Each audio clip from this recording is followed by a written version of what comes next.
Magandang umaga nga pala sa inyong lahat mga idol. Bali ang content ko ngayon mga idol, isang nilalang na kakaiba. Parang kung titingnan lang mga idol ay parang dahon na buhay. Kasi yung hugis niya mga idol ay parang dahon talaga. Hindi mo mapapansin kaagad kung hindi mo talaga tititigan. Kasi hindi siya magalaw mga idol. Hindi siya tulad ng ibang insekto na agresibo. Siya na may parang naghihintay lang ng dadaan sa kanya na kanyang mabibiktima. At ito nga mga idol, ipapakita ko sa inyo. Yan siya idol oh. Hindi siya yung tipo na tulad ng ibang hayop o insekto na agresibo. Talagang naka-steady lang siya mga idol. At parang hindi naman siya wala naman yata siyang kamandag kasi yung niya may iksi lang, yung ngipin. Halatang hindi siya nangangagat. Ngayon lang pala ako nakakita ng ganitong klaseng insekto mga idol.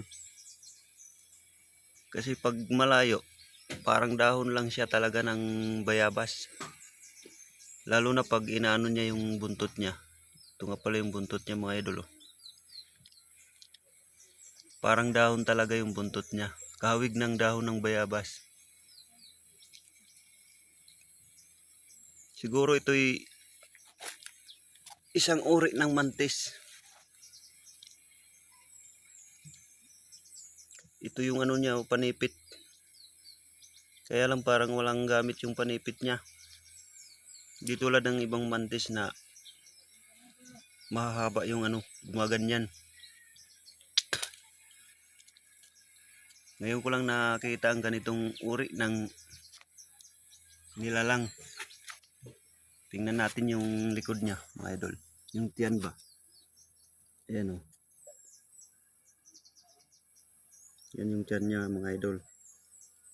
Parang dahon lang talaga. Hugis dahon talaga ng bayabas. At yan niya mga idol. Inawakan ko lang siya. Diniinan. Nagpapatay-patayan na. Yun. Ang cute niya yun. Huwag kang mag-alala, hindi naman kita papatay. Naglakad na siya mga idol. Nakakawili lang tingnan. Bali manipis lang pala siya mga idol. Yun. Aalis na. Ito yata yung nilalang na hindi lumilipad.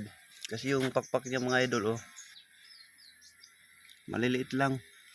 Dito ka muna. Tingnan natin pakpak mo. Ayan mga idol oh. Hindi naman yata niya kayang lumipad pag ganyan lang yung pakpak. Kaiksi.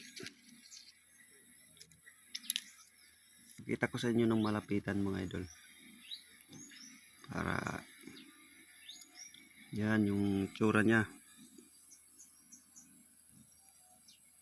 Yan.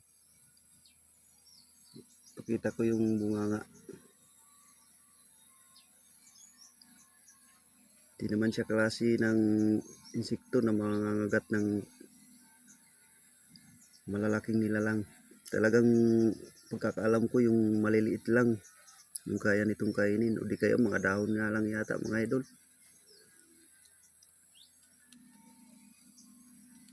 Dahon ng bayabas lang yata yung kinakain niya. Ito nga yung pinagdaanan niya. Ito yata yung kinainan niya.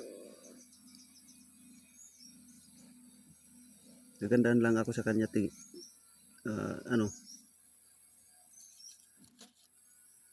nakakapanibago lang. Ngayon ko lang kasi ito nakita eh. Kahit sa bukid ako nagtatrabaho. Ngayon lang ako nakakita ng insekto na ganito. Kakaiba. Yan. At yan naman ay pakakawalan natin yan guys. Mga idol. Kasi Kawawa din naman yan. Hindi naman siya perwisyo sa ano.